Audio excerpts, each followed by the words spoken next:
But after February 24th, he found some new qualities. Some of his old qualities, which people were ambivalent about, turned out to be advantages, particularly in terms of PR and communications. People thought he did too much of that before February, and then he couldn't do enough all of a sudden. But I think he also married the two to being this kind of anti-Putin. This is the time when Putin has his ridiculously long tables. Yeah. To physically distance himself, and politically distance himself from his inferiors. Putin would never do walkabouts. Putin would never do selfie videos. So I think the reason that Zelensky's communication resonates is for Ukrainians rather than for international audiences, where he has a different type of skill in terms of picking and choosing the messages that we want to hear. But for domestic audiences, he is like the ordinary Ukrainian, which is why this metaphor of the T-shirt is so important. You know, I may have a gym in my cellar and be quite buffed. But basically, sorry, this is you, Andrew. This is Zelensky. This is He's basically saying I'm just living in a cellar like the rest of you, not living a normal life. But he also uses the videos to reconnect with ordinary life. So when he says "Yatut, I'm here," maybe not the first one while it's on Bank of the Street. But then he does all these other posts, you know, next to famous monuments or strolling down Khreshchatyk, the main street, to basically say, this is ordinary life, let's celebrate it, we will get back to it one day. And I think then there was an occasion in October he'd done that quite a lot. And then Putin incredibly spitefully attacked some of these targets in Kiev, you know, the area around the university in particular. Yeah. Precisely because they'd been in Zelensky videos as a symbol of the normality that we can return to. So incredibly spitefully, he said, well, not yet, you can't. So I think he's been both a reinvention and a kind of man who was made by the circumstances. Right? No, I completely agree with that. I mean, actually, Arisia Natsevich from Chatham House, I mean, she made a point to me, which I quote in the book, which is that he perhaps, you know, more easily than other politicians was able to transform, and part of it is because Ukrainians see him on their TV screens, and they see the guy who won Strictly Come Dancing in 2005. Yeah. They see the guy who was on, you know, Veshny Kvartal on this evening comedy show. They see the kind of young, you know, everyman president from servant of the people, and so they're used to him wearing, you know, a bolero costume or a presidential suit, and then so I mean, she described him as metamorphosis Zelensky. So February the 24th happens, and he metamorphizes into a civilian volunteer. So he wears this green garb, this tactical clothing that they all wear now. So it's MTAG, it's a Ukrainian fashion brand, and you'll find every single Zelensky advisor, aide, wannabe, they all wear MTAG. And it works, because then you sort of see him there. And it works, I think, I mean, partly because of language or poetry. He's keen on poetry. I talked to his speechwriter. I quoted speechwriter in the book, Dmitry Litvin. And, you know, Litvin was basically saying he writes the speeches and Zelensky will read them and edit them a bit, but the ideas are basically Zelensky's ideas. And the laptop is a weapon of war, very, very powerful weapon of war. But it works because Zelensky believes it. In other words, he's not saying anything he doesn't believe, and there's a kind of moral clarity and passion and anger. You get anger, so much anger from him, and when it goes badly, he admits it. And it's, you know, I describe him in my book as an anti-Tsar. You know, he's an anti-Putin. Everything he does is antithetical to Putin's sort of feudal, remote, chilly, you know, Voldemort-ish, you know, way of being. Zelensky, you know, by contrast, is just a regular guy who you can see yourself having a drink with, perhaps, you know, if you were allowed. And it's incredibly potent, the idea that he is, you know, he's he's sort of horizontal with his citizens. He's sort of co-citizen, and it's just been so effective. And just also on his speeches. I mean, I was curious. For the first 3 months, he did this roadshow where he would talk to various parliaments. And if you watch his speech to the British Parliament on day 13, where it still looked like Ukraine would fall. Okay, they reference Shakespeare, and of course he does Churchill, but it's so powerful the way they Ukrainize it. And he says, we will fight them on the beaches, and then he says, we will fight them in the forests. Not the hedgerows. We will fight them on the Kalmius, which is Mariupol at this point besieged and being smashed and pulverized and people being killed. We will fight them on slag heaps. In other words, Donbass is ours, and we will we will win it back someday. We will never surrender. And then when he talks, in Ukrainian, he talks about sort of Velika Ukraina, Velika Britannia, Great Britain, Great Ukraine. It's like this incantation where he's magically binding the two countries together, and it's a spellbinding piece of rhetoric. Yes, perhaps it's cliche, but it was so effective and so moving. And actually, every time I see it, I feel something. I feel myself tingling because it's just effective, and the stakes are so high. They were so high. They are so high. Yeah. But he's he's not just an actor. He's an entertainer, but he's someone with a long CV, right? So he can select all of these parts from his past performances.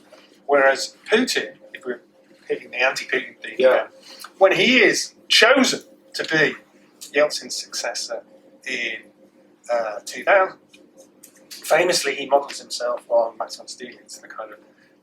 He's often misinterpreted as the Soviet James Bond, but he's not. Von Stieglitz solves problems by kind of staring out of windows and having good ideas. He doesn't jump through windows or abseil through them. He's not a man of action like Bond. And this is literally what Putin would do in the first 2 years of his presidency before he learned to be a bit more confident and actually open his mouth. He's literally just standing there as this kind of brooding macho thing. It's really interesting you say that because we invest so much in Putin, and yet in some respects he's a mediocrity and perhaps even a cipher. I mean, he was never a very accomplished KGB officer. I mean, yes, he was in the first directorate in foreign intelligence, but he never made it to Paris or to Washington or New York or any of the kind of prestigious places. I mean, he was in Dresden. He wasn't even in East Berlin in the 1980s. But that performative aspect is fascinating. I mean, I'm just sort of, being in London, I've seen several Putins on stage. Over the last few years. I mean, one of them in the play based on my book, A Very Expensive Poison, which was adapted by Lucy Prevalent to a play at the Old Vic, played by Reece Shearsmith, and an excellent Putin, and he plays him as rather camp and fussy and menacing, but sort of camp menacing. I mean, it's a virtuosic performance, and then of course in the Peter Morgan adaptation of the Roman Abramovich Boris Berezovsky relationship, Patriots, which was at the Almeida, which I sort of reviewed for BBC Front Row, played by Will Kemp, who, if anyone's seen his Dark Materials, he's the evil sort of super magisterial bishop in Will Kemp. And that was a slightly less showy performance, but Will Kemp just looks like Vladimir Putin. I mean, he looks more like Vladimir Putin than Vladimir Putin looks like Vladimir Putin. To the point where you almost wonder whether Moscow is going to ring him and employ him as another double. I mean, I don't know if there are Putin doubles, but that rumor keeps swirling around that Putin is infirm and reclusive, and they're actually kind of doppelgangers who So Putin fits a Voldemortish template, but there's no one obvious to play Zelensky. Well, I suppose Harry Potter in that analogy. I mean, we're going to go down that trivial road, but I mean, more seriously. I think that the Ukrainian narrative that this is good versus evil, that this is a conflict of stark moral character where you can see who the good guys are. I mean, I think, first of all, I think it's true. But secondly, it's very powerful. And the Zelensky people, they can do the modern world. They can do Lord of the Rings. And they can do Lord of the Rings so well that, I'm interviewing old ladies, in these villages on the front line with, shells whooping around and artillery and so on. And they'll describe Russian soldiers as orcs. I mean, these are babushki who've never, they've probably never seen Lord of the Rings, but the idea that this is a horde, this is a kind of marauding force, is very potent, and also because of the way Russian soldiers behaved, and I write about Bucha and Mariupol in my book because of the sheer horror that they inflicted on in each and every zone of occupation. Yeah, so in my book, there's a lot of stuff about some of the historical tropes of Ukrainian nationalism, which used to be specific to Ukrainian nationalism. All of this negative stuff about Russia, there's autocratic, Asiatic, despotic, prone to crime without punishment. Ukrainians really like that. Leon Dostoevsky. Yeah. Modernised into this vocabulary of Mordor and the orcs and the horde. I mean, that's why it's popular, I guess, because it has that kind of modern resonance. But it is a kind of absolutist kind of narrative, don't you think? That all Russians are somehow equally guilty of all of these sins together. Yeah, I mean, I think it's complicated. But the uncomfortable truth is that most Russians support the war, in fact. I mean, look, I haven't been there. I acknowledge I haven't been there since 2011, and I've got little prospect of going back anytime soon. Having been kicked out. Having been kicked out, and actually last summer put on a list. I did scan for Andrew Wilson on the list of people banned, and you weren't there. I don't know why. But, to your eternal shame. Maybe you'll be on the next list. So measuring Russian opinion, public opinion, is very hard for obvious reasons, because if someone phones up on the phone and says, do you support the president? Of course you're going to say yes. But from conversations with exiles, from Russian journalists I trust and have known for a long time, from people like Vladimir Karamurza, who I spoke to just before he flew back from the UK to Moscow, was arrested, he's now looking at 20 plus years in jail.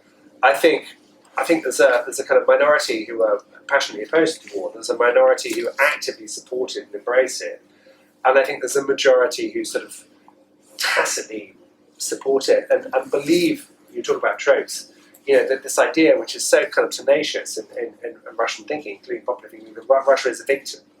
And this is somehow this war of choice, it's a war of choice in my view, is actually a defensive war for Russia's own survival. These are really potent ideas, and so I think it's very hard. I mean, it's just a wrong analysis to suggest that it's Putin and his generals, and actually Russians generally oppose it. They don't. They support it. And so when you talk to Ukrainians about it, after a year of suffering and horror and rape and murder and abduction, they're absolutely vehement.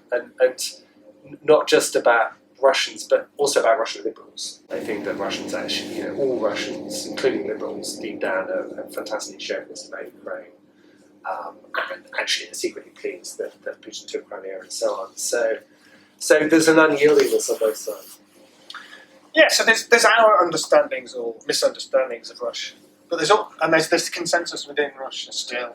I mean, not 100%, but 2/3 odd still back and forth. And a lot of the myths of the war, and a lot of those are bad analysis myths. Yeah. Right, that Ukraine doesn't exist, or that Ukraine wouldn't fight, or that Ukraine is somehow divided, or that Ukraine was going to, or that parts of Ukraine were going to welcome Russian troops or whatever. Or that it's run by Nazis. Yeah, or Satanists. Well, I think you're the Satanist in this matter.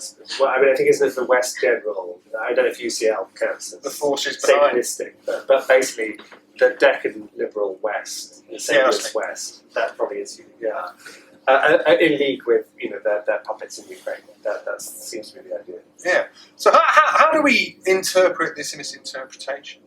I mean, I have my own opinions. Ask me back if you want. Well, all right, you go first. How do you interpret this? Well, my reading is that of all of Russia's sins, the many horsemen of the apocalypse, the father of them all, the mother of them all, is what Russians call political technology.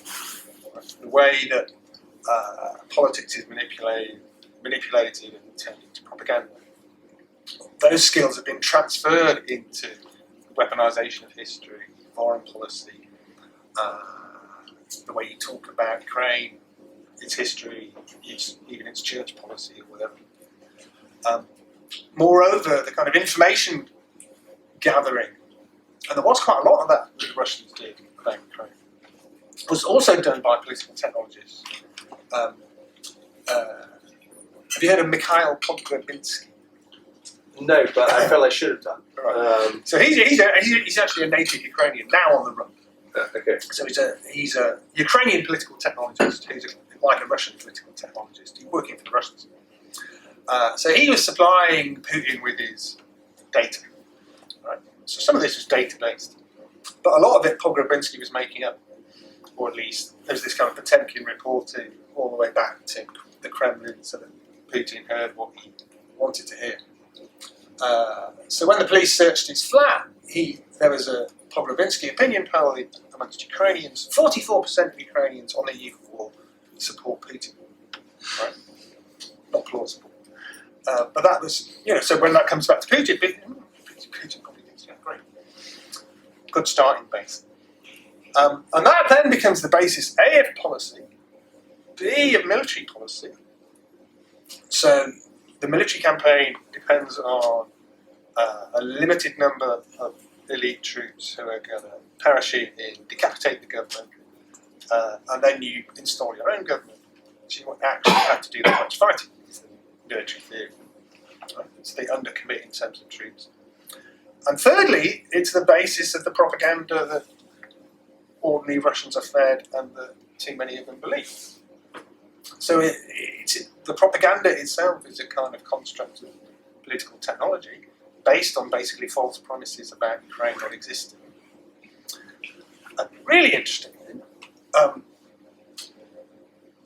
you talked a lot about how bad Ukraine's political class was before Zelensky, or maybe during his earlier presidency as well.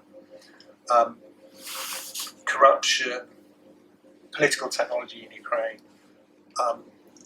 So the very same opinion polls often said that Ukrainians didn't have confidence in their government, they wouldn't fight for their government. And Putin always depicts the government as this kind of corrupt elite who would run away, or that was oligarchical rent-seeking, or was dependent on the West, or three. So again, this expectation that Ukrainians wouldn't fight for those kind of people. But they weren't asking the right questions. They weren't asking Ukrainians what they thought about their state and their nation.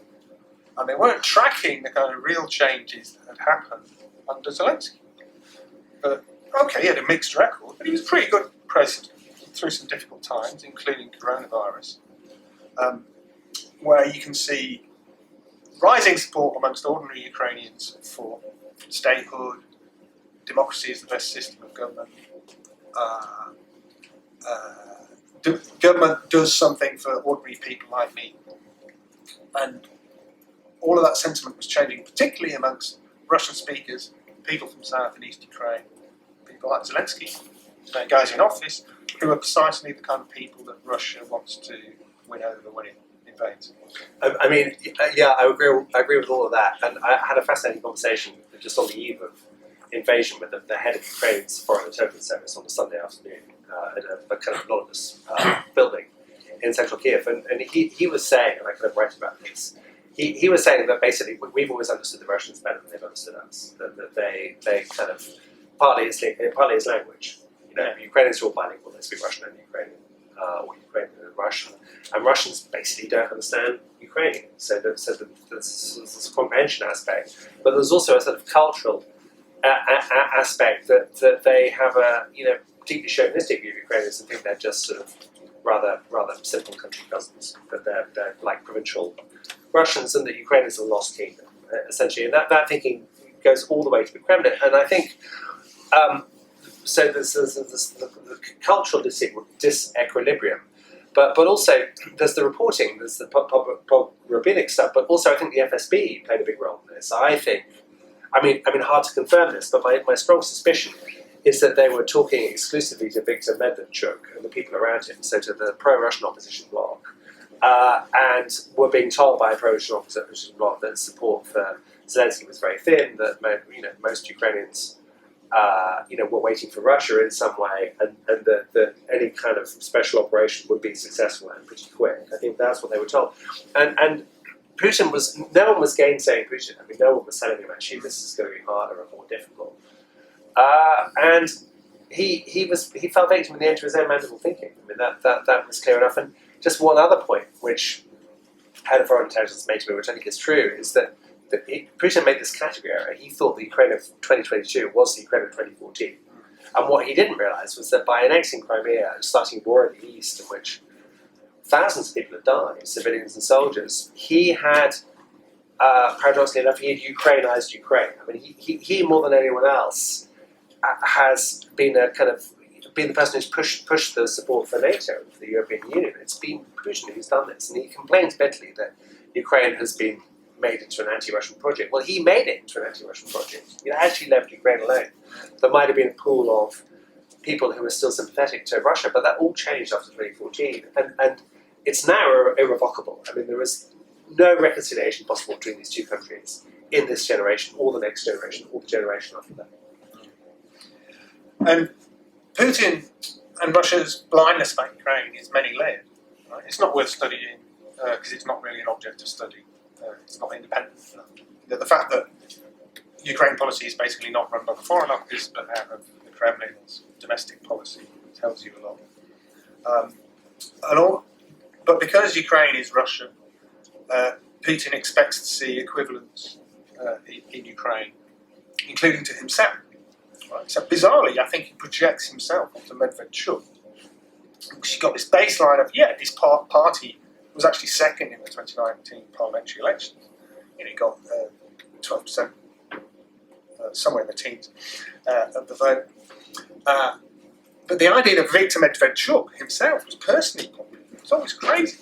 Right? He just pulled, in the low single figures. But Putin is thinking, I save Russia, so we will have the same person or a similar person saving Ukraine. Ukraine also needs a kind of macho, messianic figure from Ruski Mir to kind of.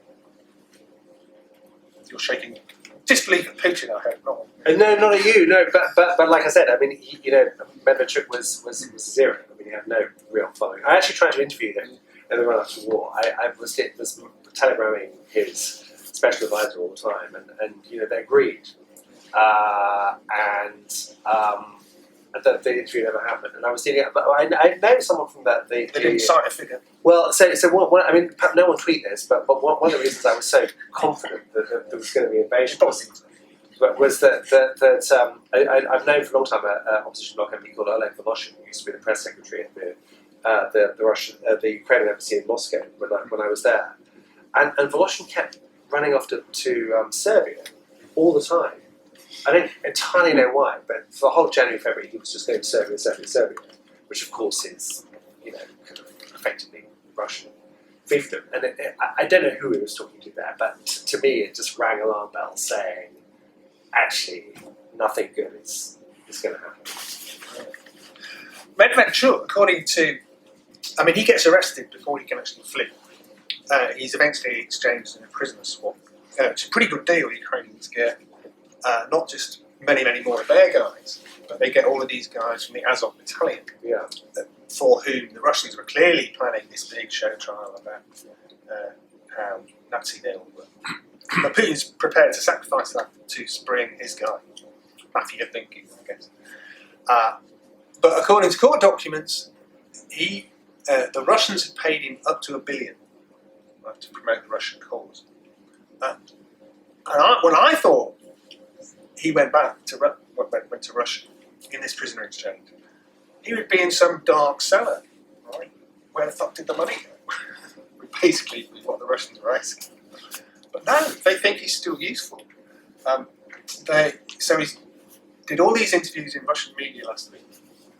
Why? Because the Russians think the West will talk to Ukrainian politicians who are in favour of peace. Because they aren't any in Ukraine, they think this guy will do the work. That was definitely part of the plan. I mean, there have been some quite interesting leaks in the last sort of couple of months about. Certainly, Zelensky killed all the people around him. But I'm convinced. Whether we get hard evidence of this, I'm not sure. But that they had a government lined up, a pro-Russian administration lined up, comprising perhaps not Medvedchuk, maybe Medvedchuk as president, but certainly Voloshin would have been there, and other people around him would have been there in foreign ministry and so on. But the slogan that they would have come to power on, they would have been obviously appointed, would be pro-peace. There would be the pro-peace faction. Zelensky, all those other people, they're all in favour of war. We want peace, good relations with Russia, stabilnost, and so on. And so under this pro-peace slogan, they would take over and turn it into, a Russian protectorate, and then formally Russia itself. So that was the plan, and it was pretty well advanced. And Medvedchuk, I'm sure, took a lot of money to develop this plan. I would love to see a leaked cabinet list of who was going to be in that government. But I think there would have been familiar faces. Well, there have been versions of the hit list published. I think it's really interesting that number 5 is the head of the Orthodox Church of Ukraine. You mean the hit list for Ukrainians? Yeah, and I'm sure was written in on Pigham's suggestion. Yeah. Second half of your book is a tour of the battlefield. You go to Kiev in April, including to Bucha. Yeah. To Kharkiv, to Mykolaiv, which he called Thermopylae. Mariupol is Thermopylae. Yeah. It's Mariupol. My bad, sorry. Mariupol and Kherson. So, what were your general impressions from all of those front lines? It's a rolling horror show. Is what it is. The chapters that I wrote on Bucha and Mariupol were hard to write. I've seen a lot of pretty bad stuff in my career. I did the Iraq War, I did the Afghanistan War the first time around. I was in Syria, I was in Libya in 2011. I had war in Georgia in 2008. I covered, as I said, I was in the eastern Ukraine in 2014, which had some pretty hairy, scary moments. But Bucha and Mariupol were the single most probably traumatic things I've seen and I've covered. Bucha, I was in Bucha in the first week of April, and the Russians left on March 31st. And there was just death everywhere.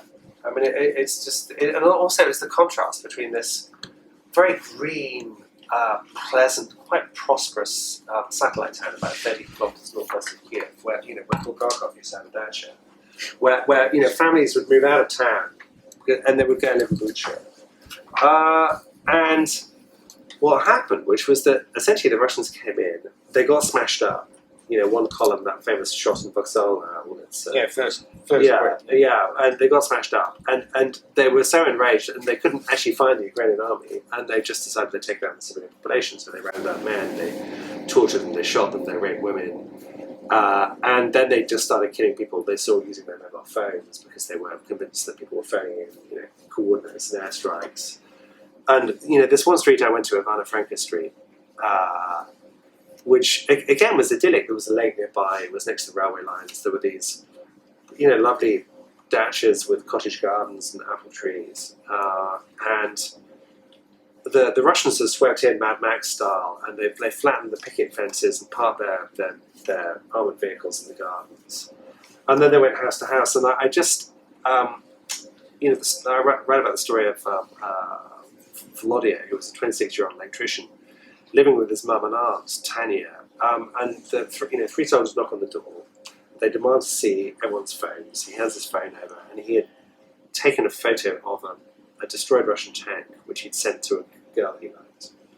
And they found his photo, and they just said, "You're coming with us." And they led him away. And Tanya walked me down the street to where they had interrogated him, and showed me the tree she had climbed up to peer over, and discovered her son in the cold, wearing flip-flops and a t-shirt. They'd broken his arm. He was kind of covered in blood. He was sort of sobbing and saying, "I don't know anything, I didn't do anything." And they get some warm clothes for him, and he comes out. And they say, we're taking him off into the central town for further interrogation. So they give him the clothes and some shoes, and off he goes.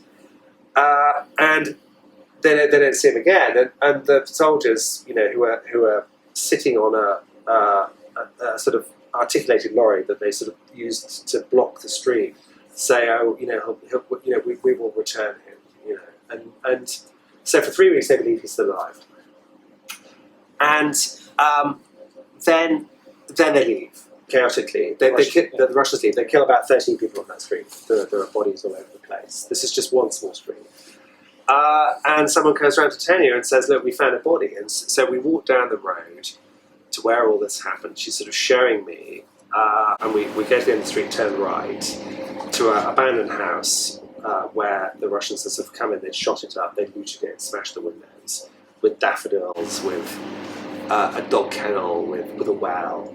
And there's a cellar. So we go down the cellar, and that's where they kept the body for several days. And there's a mattress covered in blood. It stinks. There's a little kid's toy. So he had a kid's toy. He was living there, he was lying there, hoping, I guess, praying that it would somehow be okay. And one night they came and they made him ill and they shot him in the back of the head. And so Tanya then took me to her vegetable patch where they buried him, for some time. And basically, that's one story I write about because I sort of saw it. And there were about 1,600 cases of that in the Kiev region.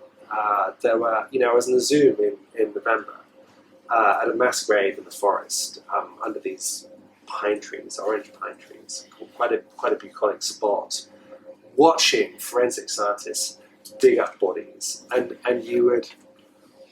they were all in boiler suits, and I could only really take it for about 45 minutes.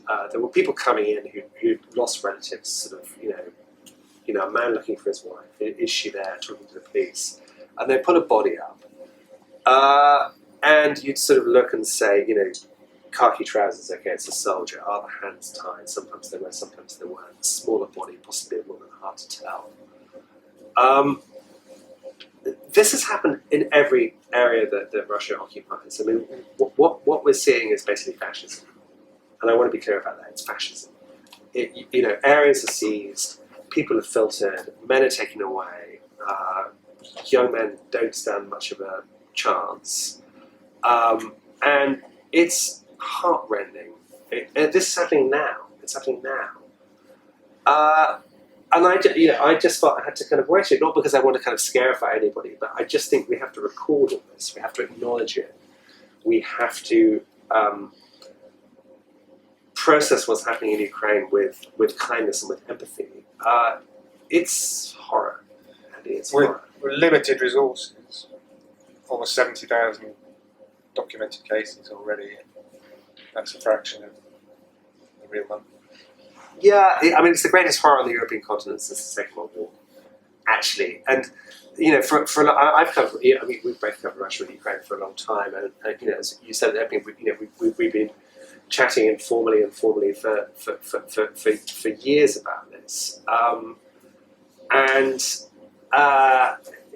You for a long time, you sort of kind of want to avoid the Hitlerian analogies, but actually.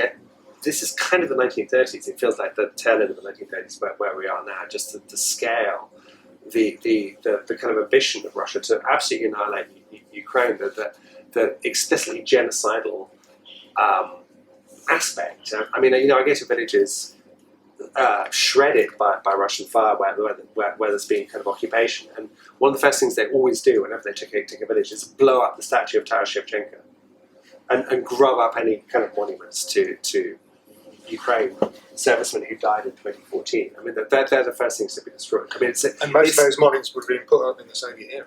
Yeah, it's absolutely systemic. The idea is to eradicate the culture, the literature, the language.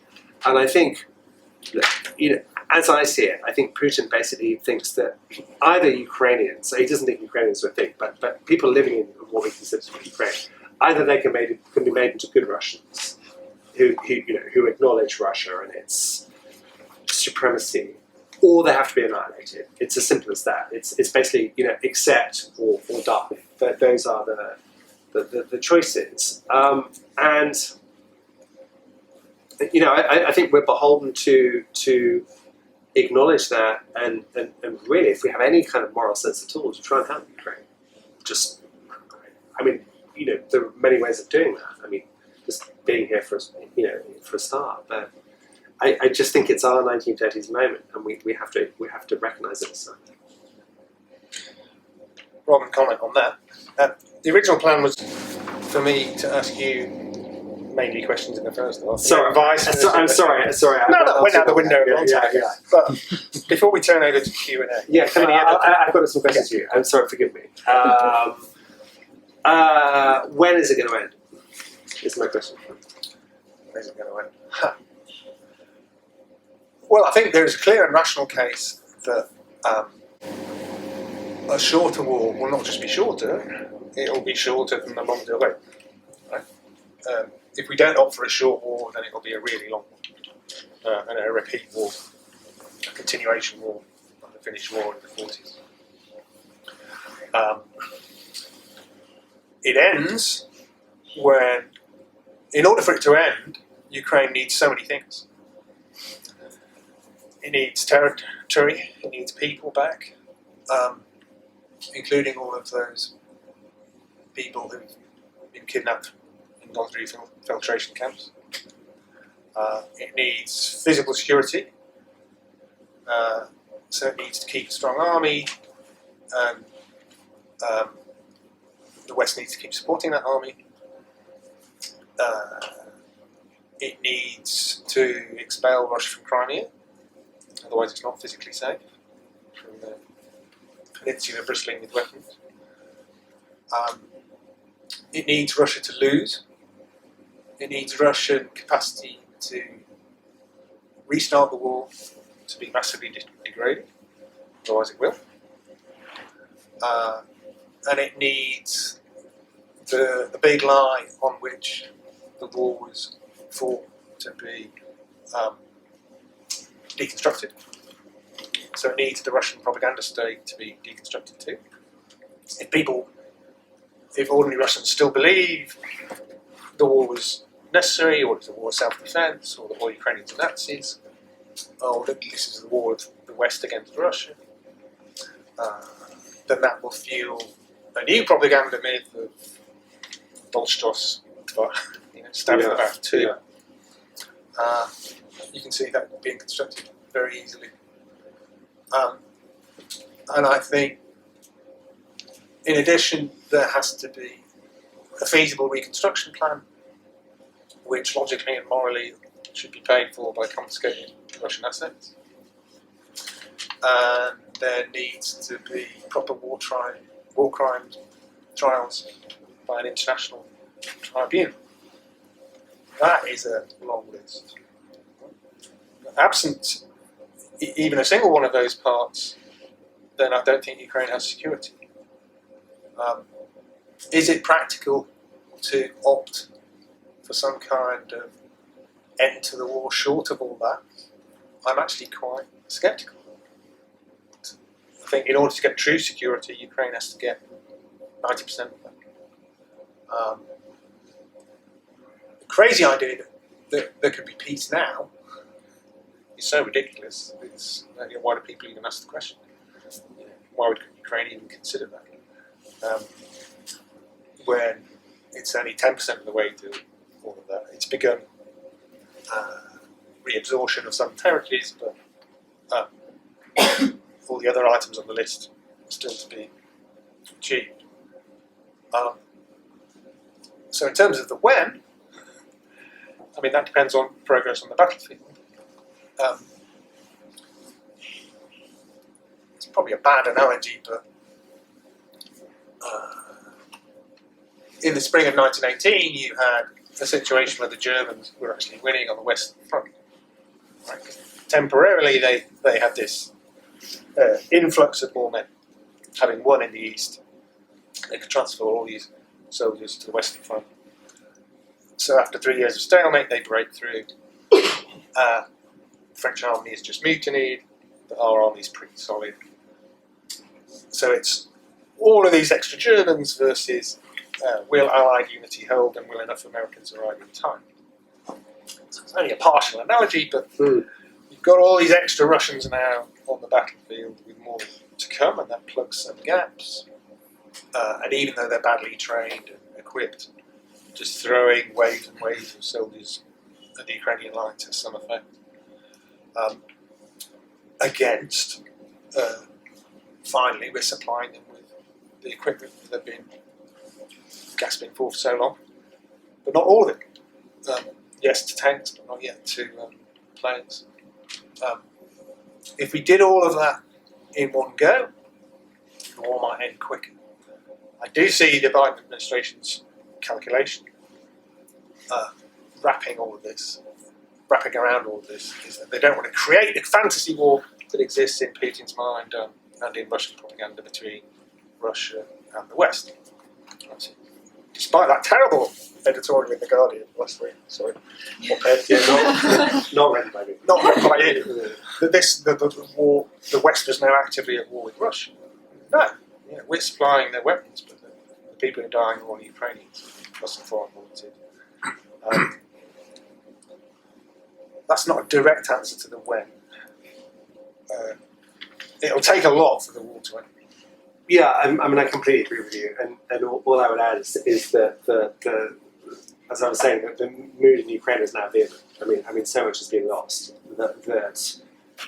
let's say, just by my thought experiment, were Zelensky or the successor regime to try and strike a deal with the Russians, there'll be a popular revolution in 5 minutes, and the government will be overthrown. I mean, there's no scope for compromise. It has to be, full deoccupation. It has to be. The Biden administration calculation is wrong. I mean, Putin already thinks he's at war with America, and Ukraine happens to be the battlefield. Yeah, but he can't sell that. No. But I think a lot depends on weapons deliveries. Actually, this season. I mean, I'm going back there soon next week, and we'll see how it's going. But certainly on previous battlefield trips, it is amazing how Ukraine manages to hold the line with relatively little. A lot of old Soviet stuff, actually. And one of the reasons they can do it is because they know what they're fighting. When you talk to any Ukrainian soldier and say, what are you doing? And they say, I'm fighting for my family, for my village, for my town, for my dad, for my country, for my friends. It's just, and it's not that they've read some manual. That it just comes from the heart, and Russians, by contrast, are still very unclear what they're fighting for. I mean, originally it was about denazifying and demilitarizing. Then it was about liberating the Donbass. Now it's about fighting Satanists like you. I mean, there's this shifting ideological confusion actually about the whole thing. Should we do some questions? What do you think? Yes. Yeah. Time for questions for the audience. Should we collect them individually, or maybe there's two people, so we'll you mentioned war crimes trials and reparations. How do you see that coming about, even in the best case military scenario for Ukraine when they retake Crimea and other occupied territories?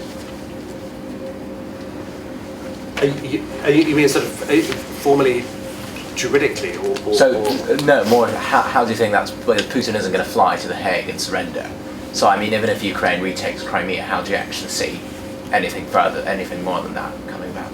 I don't know, and I'm not a lawyer, but I also feel it's the right thing to do. I mean, I think Andy was saying that there are sort of 70,000 plus cases already which have been documented. I mean, I was in Nikopol in the summer, looking at Zaporizhzhia nuclear power plant across the Dnieper River, and it had been smashed up a few hours before overnight with about 80 Grad missiles, which had landed all over the place. It's still being smashed up. And there are sort of pretty kind of traumatized residents drinking coffee, looking at the devastation. But also there's someone from the kind of local mayor's office, are sort of going in to assess the damage and recording. It's all being noted. I mean, this is probably the most sort of hyper documented war in history. So there's plenty of material there, and I think it would be wrong to be predictive about what may happen in Russia, but I think it's worth. I mean, Vladimir Kara-Murza told me this. It's worth thinking about a post-Putin Russia now, and what shape that might look like.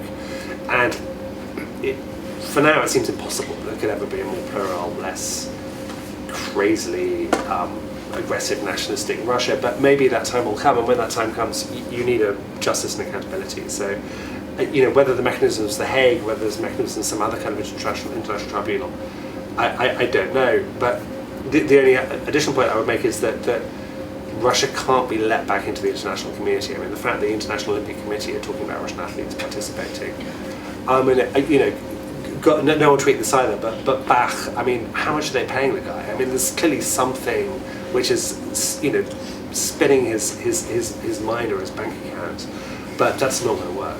that isn't the whole Olympics will fall apart if that happens. You can't imagine Putin going to The Hague, but when the Yugoslav tribunal was set up, hardly anybody imagined Milosevic going to The Hague, still less dying there. I would start at the top.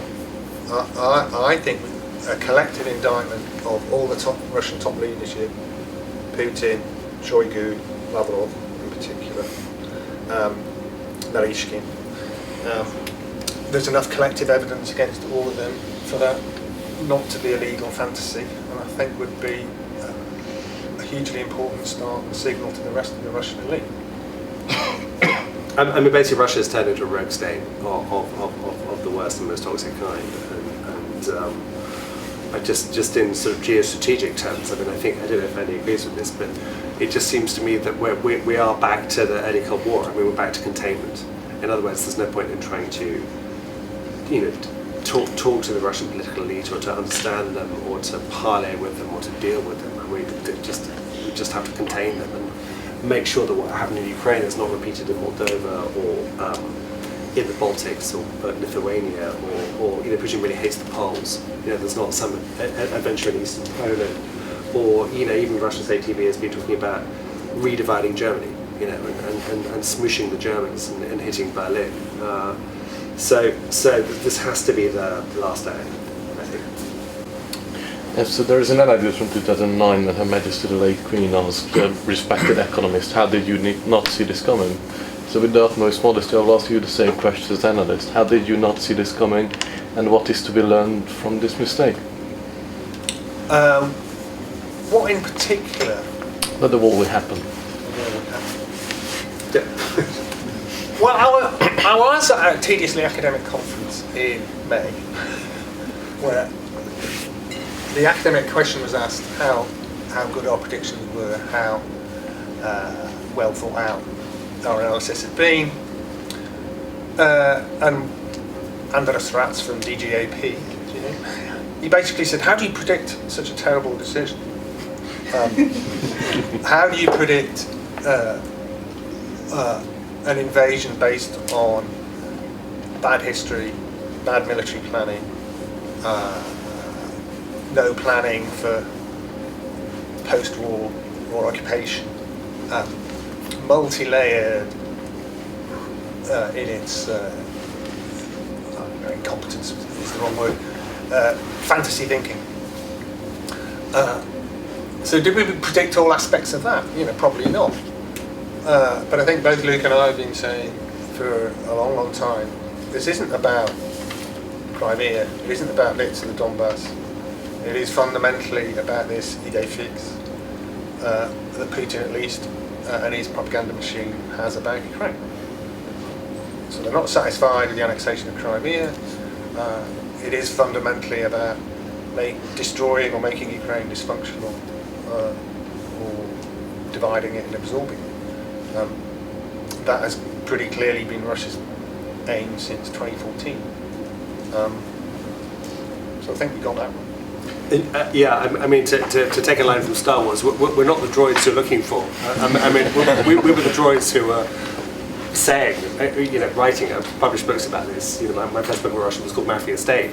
That this was not just a regime that was domestically repressive. I mean, we've all seen the photos of anti-Kremlin protests of people being beaten up and dragged into peace vans, but that it was internationally aggressive and revisionist. I wrote a whole book about Alexander Litvinenko, as I said earlier on, and after the war in Georgia, in 2010 I went to Crimea, which I can't visit anymore, and wrote a sort of a kind of theoretical piece of guidance about how easy it would be for Russia to seize Crimea and raise, the Russian tricolor above the Sevastopol.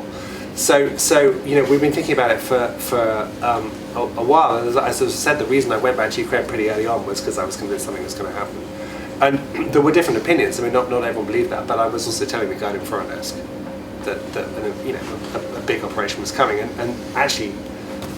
We have staffed this conflict very well. There's an illustrious colleague of mine sitting in the back of the room, and we've had people in there consistently all the way through. Not well before the invasion, during the night of the invasion, and subsequently. So I think we acquitted ourselves pretty well. And my wife, for what Yeah, it's so worth. you decided to go there for the long term. Yeah. Or in January? No, December. December, yeah, because you had that big chat. My wife sort of jokingly, and no one tweeted this either, said don't call your book invention, call it I fucking told you so. So I fucking told you so. Dot. Yes. The second row? Yeah, so I have a question in regard to Zelensky's style of doing politics. So earlier during the talk, you described his style as anti-Putin or anti-Tsar. So I'm wondering you can comment on his style of doing politics in comparison with the West, because like when I am looking at him at the press conference and speaking at the public, I think one thing really struck me is that his way of speaking is really candid. Like he answers questions really directly, and he is not hesitant to be very straightforward and implied at sometimes. And I think that is something we rarely see, especially in recent years in Western democratic societies. So yeah, so the question is a comment of his political style in comparison with the West, and how and does it has any implications for the future of Western democracy? Do you want to We've covered some of that already, but you were specifically interested in the kind of frankness as opposed to the kind of well-crafted pushing history buttons, albeit Ukrainianized and modernized. He's entitled to do that because his country's at war. He's probably more able to do that because although he wants to join various alliances like the EU or NATO, he's not actually in them at the moment. So he isn't as constrained by what his allies might think. Apparently he does overdo it a bit, according to, this is such Guardian speak, according to well-informed sources in the American government. People familiar with the matter. People familiar. What's the American formulation? People close to the White House. Yeah. Biden would prefer conversations to start with, how are you? And how great each other is as president. I.e. Zelensky gets to the shopping list a bit quickly. And that, I mean, that's not fatal, but, and there has been some pushback in the West against, heavily mythologized, he's this East European nightclub dealer touting us for money, according to some of the Republicans. Not a mainstream position. I think he does that very well without overdoing it. And pushing in private, I think, is different to how you talk in public. He doesn't risk completely alienating people. But he's done some quite radical stuff, like disinviting the German president. Yeah, he did, although he was subsequently re-invited. Once policy changed. I mean, the thing is, he tells the truth. I mean, it is quite refreshing. I mean, listening to, and this is completely irrelevant, but listening to Nadeem Zahawi sort of, the clip of him saying, I'm not being investigated by HMRC, when he was being investigated by HMRC last summer, and he knew he was being investigated, and yet he lied anyway. It's quite nice to have someone who just tells the truth and is a bit furious. I mean, I think Zelensky actually can claim pretty credibly to be the kind of leader of the free world. I mean, whatever the free world means these days, but certainly what he's been very, very smart at doing is portraying Ukraine's struggle as not Ukraine's struggle, but as everybody's struggle, as the democratic, the civilized world struggle, and saying, look, it's not just about, it's not a local dispute between two unhappy neighbours. This is actually a battle, which Putin thinks is too, by the way, for the future of the world order. And actually, if we can be subjugated and enslaved, then other countries can do the same thing, whether it's China or Pakistan or India or wherever. And No, I think he's very eloquent and he's very passionate, and yes, perhaps emotional, but it's so forgivable given the situation and given the fact that Putin may still yet kill him. I mean, we have a sort of narrative in our heads that Ukraine will survive and prevail, but there's also a counter idea that Russia will grab more territory and at some point just smash Zelensky and take him out. I mean, that may happen. I mean, I hope it doesn't happen. And he isn't just one note, Mr. Angry all the time. Back to this idea of him being many things, but not in an obviously instrumental way. I mean, in that US TV interview, I forget who it was with, he was telling Jewish jokes, which were a bit old-fashioned, almost off-color. So, Yeah.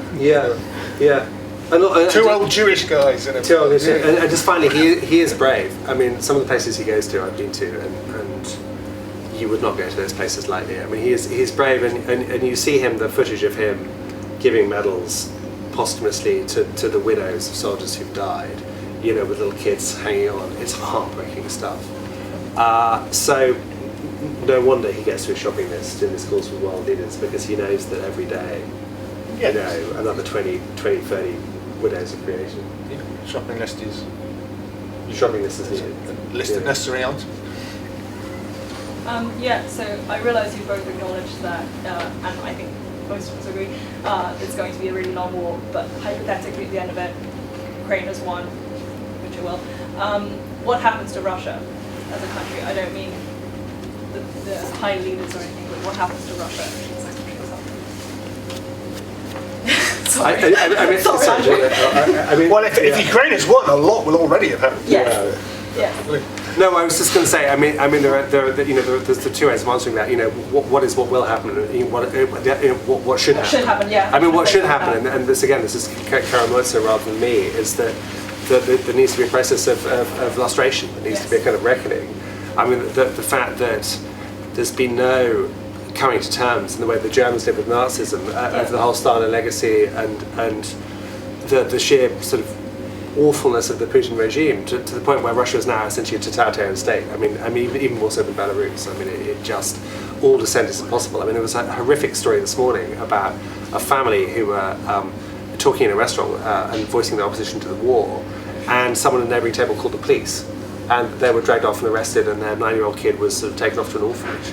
I mean, it's just any form of dissent, even private dissent, is now impossible. So, you would need a Marshall Plan. You would need a new form of government. You need new political parties. You would need trials. You would need all of those things.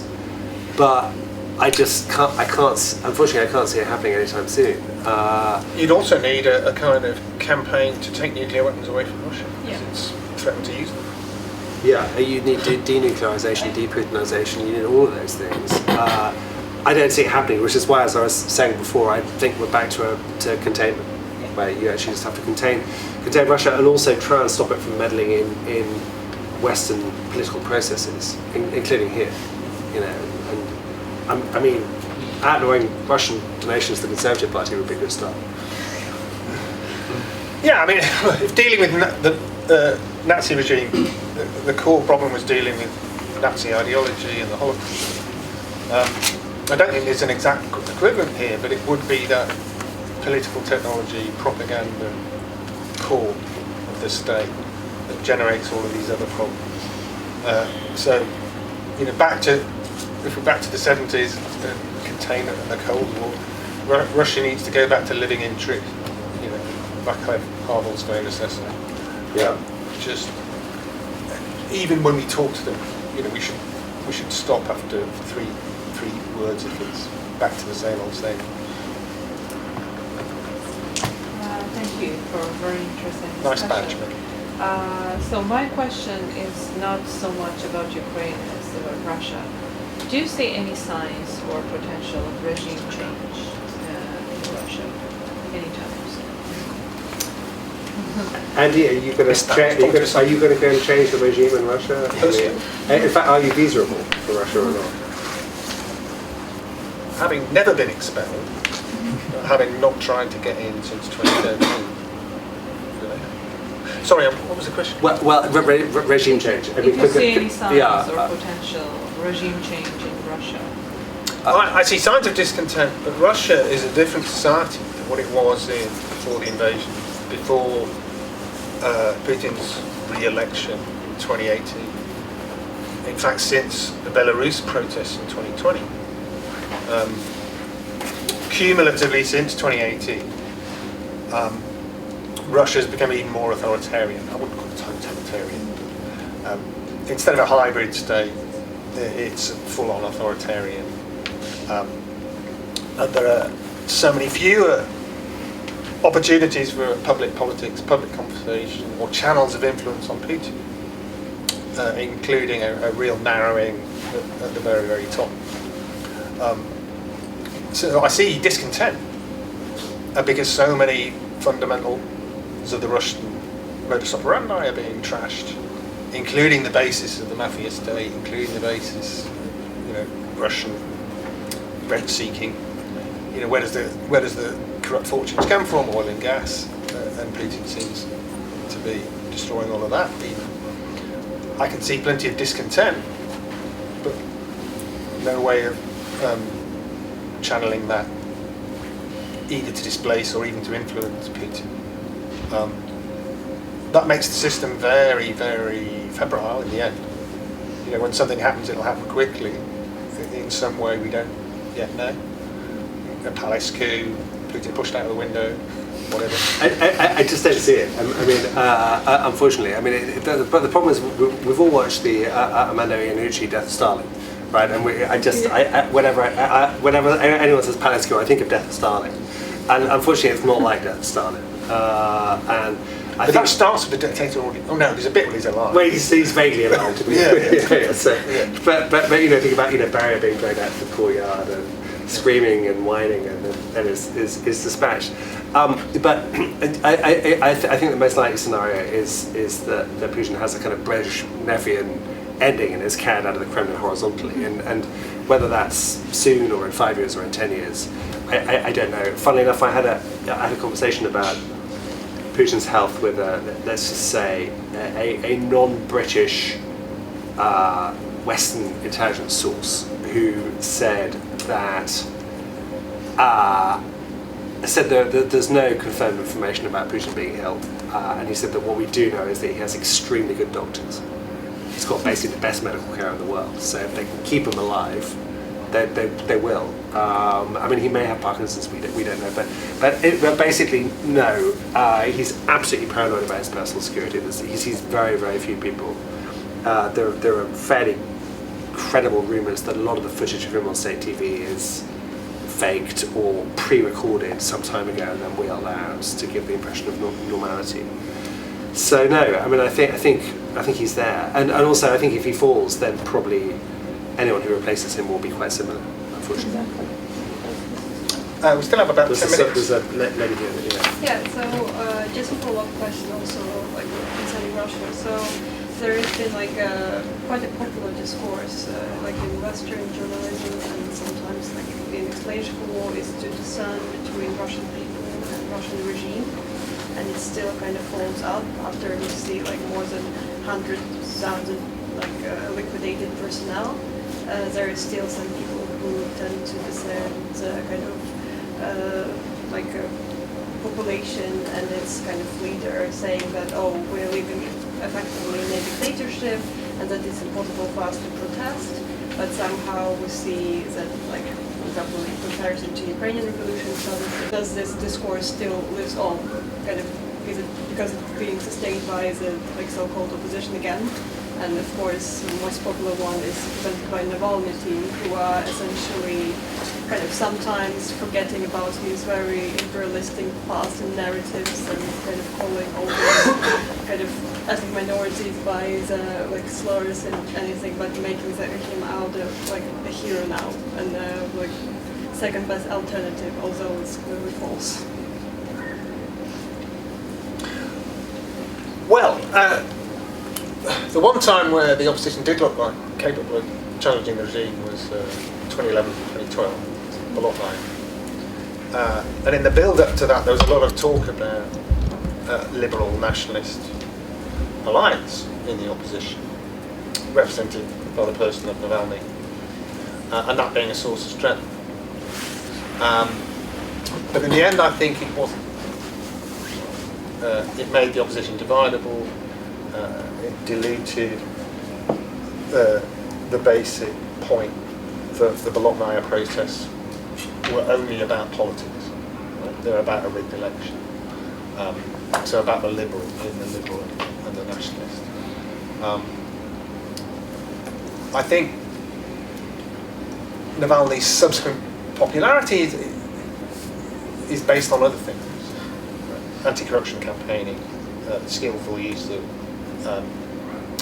social media to publicise that and so on. So not necessarily his authoritarian liberal synthesis. Whose war is this? Well, I mean, in terms of decision making and personal accountability, it's Putin's war. The decision to go to war was him and 5 others, max maybe. But the war has only been sustainable because 2/3 of Russians still support it and support myths around it. And that is a combination, I think, of 3 things. One, the propaganda state, which has never really been stress tested. So we don't know how much of that 2/3 is fear of the state, fear of the coercive power of the state. And we don't know what would happen if the propaganda machine was simply dismantled overnight. How much residual belief there would still be amongst Russians. I think quite a lot. Without getting too academic, most academic research shows that belief systems tend to persevere even after being falsified. Even after Russia is defeated, we have this wonderful imaginary Ukrainian victory, you could still see many Russians persisting in these long-held beliefs about Ukraine not being a real nation, not having real culture, etc. So I think that 2/3 of Russian society exists for a complex number of reasons, some of which are dismantleable, some of which are deep-rooted. And I think liberal Russia in the last 12 months hasn't really covered itself in glory, talking about reparations for Russia, for example, is pretty premature at the moment. I mean, yeah, I agree with all that. I do think it's quite hard. I'm not trying to, for a second, suggest that Russia or Russians are the victims here, but what I would say is that I work with a lot of good, bright, investigative Russian journalists over the years who get it, who understand, who've written stories which have offended power, who work for papers where a lot of reporters have been killed, and they've all fled. And that's tough, actually, because, quite a few of them have not got great resources. I mean, some of them, most of them have got parents who stay behind. It feels a bit like sort of, after the whites, after the Bolshevik Revolution, that they're in exile. And I talked to Russian friends of mine who are here in London, and I say, when are you going to go back? And they say maybe 5 years, but 5 years could be 50 years. It's just so no, they're not the victims of the peace, but their lives have been upended, and they didn't wish it. They didn't wish it. Time for one more, if there is one more. Well, I tell you what, we could do. Why don't we do a sweep, and we'll just all answer them all very quickly. If you do like very short questions. Yeah, keep it short. I guess I have a bit of a brief story. Like a lot of narrative between 2014 and 2022 in the media in Ukraine, and a lot of foreign reporters wrote about Ukrainian nationalists and neo-Nazi movement, and all of those groups were picked out and written about, portraying Ukraine in a slightly different light. And then that same narratives that were written about credible Western journalists based in Ukraine were the same narratives were talked about on Medvedchuk's TV channels. And those two in one way or the other credible. How do you view that, knowing what is happening today, to all of those narratives about neo-Nazis, given that Azov movement was a lot described in all of those, and now they are acquitted and they were blocked from social media in about 2016. Now they're back on social media. Now they're seen as the heroes. Do you, in any way, think that reporting by credible Western journalists somehow undermined and fueled a bit the narratives that we see with Russia about fighting Nazis in Ukraine? Should I can understand I take that as a credible Western journalist, or do you want to take it? Well, I can understand what the three. Yeah. Let's do it. So- Probably not the original three, but we'll have to be pretty honest. So quick, related to another question, what do you think about like giving visas to certain Russians or other certain countries, block them, others are giving them visas? What do you think about that? Whether the West should, places like the UK, should allow Russians in? Okay, and should we any more? As you've already had one. Gentleman over. This one's rather different. We kind of know that all the West is in favour of Ukraine. We are not sure about places like China and India, but there are lots of countries which, for instance, haven't supported the resolutions in the UN. So, what more do they need to be convinced that this really is a good versus evil battle? And is there anything we can do to sort of persuade China? Good question. I've just been in India. Yeah. Okay. Should we take one more? Just ambitious. Just if some was one over here, or are we done? Yes. Okay. So yeah, go on. Me? Yeah. Okay, so would you determine the annexion of Crimea similar to Anschluss of Austria in 1938? Okay, it's Crimea, Austria. Okay. Reached it. Right. Shall I have a quick go and you have a quick go? I'll answer that one, you can answer. Okay. So in the wrong order. Just on your point there, I've just been at the Jaipur Literary Festival in India. I've just flown back from there, and it was noticeable that the idea that basically NATO was to blame, which is the kind of Russian sort of propaganda idea, was pretty well developed. I mean, I had a few questions on that, saying it's basically all of NATO's fault from audiences from Indian audiences, I just sort of said, look, that's not true. I sort of said, look, there's a precedent. If Russia prevails in Ukraine, there's a precedent for, say, China claiming part of India, or Pakistan seizing Kashmir and saying, look, we're redeeming our territory, etc. And I also said that, look, you get cheap oil and you're getting Russian military equipment, but what I can guarantee is that military equipment, the stuff being now sent to India, is going to be no good at all. And by the way, all those MiGs keep on crashing, which is true. The Russian MiGs are endlessly crashing India, pilots are always being killed. And I sort of think you just have to make a kind of pragmatic case that actually it's not in the interest of the global south to be partners of Russia, this rogue regime. Do they really want to be with North Korea, Iran, Belarus, etc.? But it's tricky, and I know that the Ukrainians have been putting a fantastic amount of diplomatic effort into trying to fix this problem. And I still haven't managed to get a Zelensky interview, but Zelensky will sit down with 15 journalists from African countries and give them 2 hours of his time because he absolutely wants to get the message out. Just on Nazis, credible Western journalists. I mean, again, I think I'm not the droid you're looking for either. And I spent a lot of time very carefully in 2014 when the Euromaidan. I think droids. Sorry, sorry. Okay. Explaining the nature of this, of what happened in 2014, which I think was the root of all this, and including to some of my colleagues who at the Guardian who will remain nameless, who were repeating in columns some of this essential sort of Kremlin propaganda, and saying, look, I was there. There were kind of far right actors, but they were small. That this was a heterodox uprising, which was an anti-corruption protest. Essentially, that the first person who was shot dead was Jewish. That there were people from all over Ukraine, and that essentially this idea of Ukraine being Nazis is being instrumentalized by Russia for its own purposes.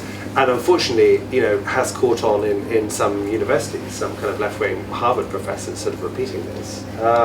So it's tricky. I do think things have moved on, though. I think now, I write about Azov in invasion. I mean, after Mariupol, after Azovstal, I mean, I think it's clear that Azov were defending the people of Mariupol from death and from destruction.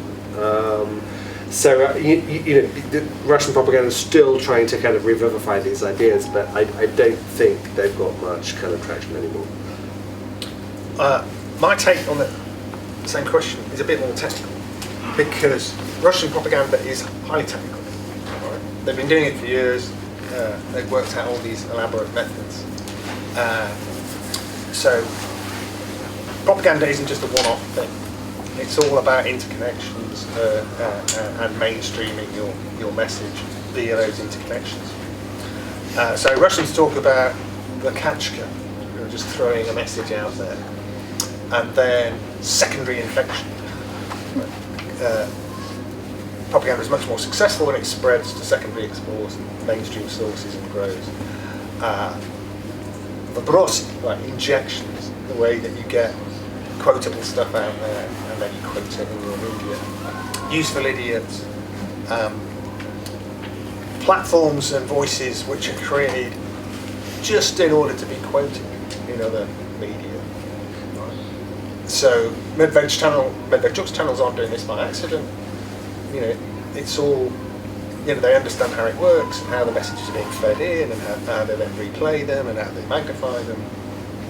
So the solution, I mean, how do you break that chain, particularly in the West? You don't start every conversation with Russian categories. Right? Don't start conversations by saying how many Nazis there are in Ukraine. Right? We've had that conversation for years and years and years. The answer is some, not many.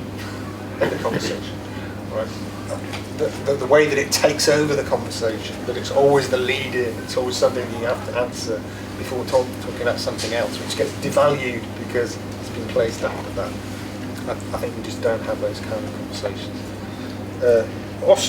Austrian Crimea? No. I mean, because some people in Austria wanted the Anschluss.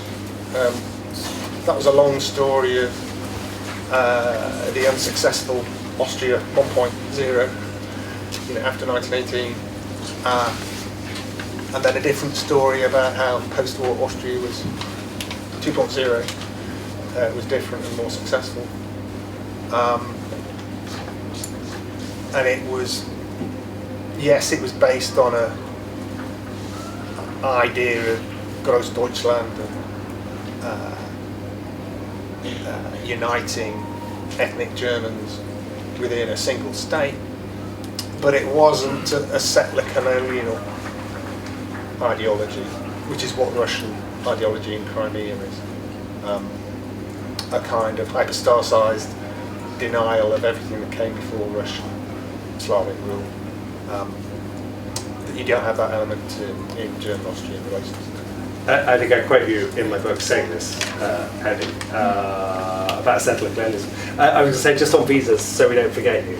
I think visas for Russians who've got a kind of proven track record of opposing the regime, yes, but I can see why any country would be wary of letting in a large number of Russians in, because you can guarantee that quite a few of them will be spies. So. Well, we were supposed to finish at 7:30, so we'll have to finish there. Thank you all for coming. If anybody is interested in either Luke's book or mine, let it.